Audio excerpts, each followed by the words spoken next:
Hi guys, இன்னைக்கு நம்ம movie ரிவ்யூவில் த லாங் வாக் படத்துடைய ரிவ்யூ தான் பார்க்க போகிறோம். இந்த படம் ஒரு அமெரிக்கன் மூவியாக வெளிவந்திருக்கு. இது ஒரு சஸ்பென்ஸ் த்ரில்லர் மூவியாக வெளிவந்திருக்கு.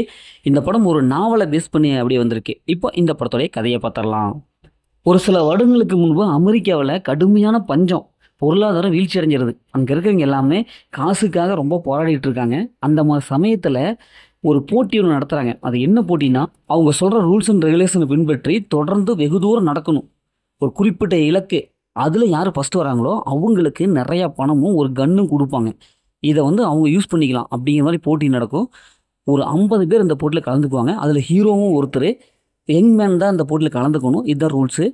இப்போ அதே மாதிரி இந்த 50 பேரும் அப்படி நடக்க ஆரம்பிக்கிறாங்க. இப்போ இறுதியில் இந்த போட்டியில் நம்ம ஹீரோ ஜெயிச்சாரா இல்லையா, என்னெல்லாம் பிரச்சனை ஏற்பட்டது அப்படிங்கிறது தான் இந்த படத்துடைய ஒன்லைன். இந்த படத்துடைய பாசிட்டிவ்னு பார்த்தாவே இதில் நடிச்சு எல்லாமே சூப்பராக பர்ஃபார்ம் பண்ணியிருக்காங்க. குறிப்பாக இது ஒரு நாவலை பேஸ் பண்ணி எழுதியிருக்காங்க. அதனால் எல்லா கேரக்டருக்கும் முக்கியத்துவம் கொடுத்துருக்காங்க.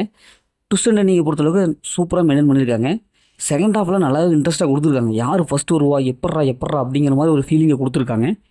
படத்துடைய ஸ்க்ரீன் பிளே பொறுத்தளவுக்கு ஓரளவுக்கு நல்லா ரசிக்கும்படி கொடுத்துருக்காங்க. படத்துடைய பிஜிஎம் மியூசிக் நல்லாவே இருக்குது. சூப்பரான ஒரு பிஜிஎம் கொடுத்துருக்காங்க. அதேமாதிரி சினிமோட்டோகிராஃபிக்கு சூப்பரான விசுவல் எஃபெக்ட்டை கொடுத்துருக்காங்க. கேமரா ஆங்கிளாக நல்லாவே வந்திருக்கு. இந்த படத்தில் அந்த எமோஷனலாக சூப்பராக கனெக்ட் ஆகுது.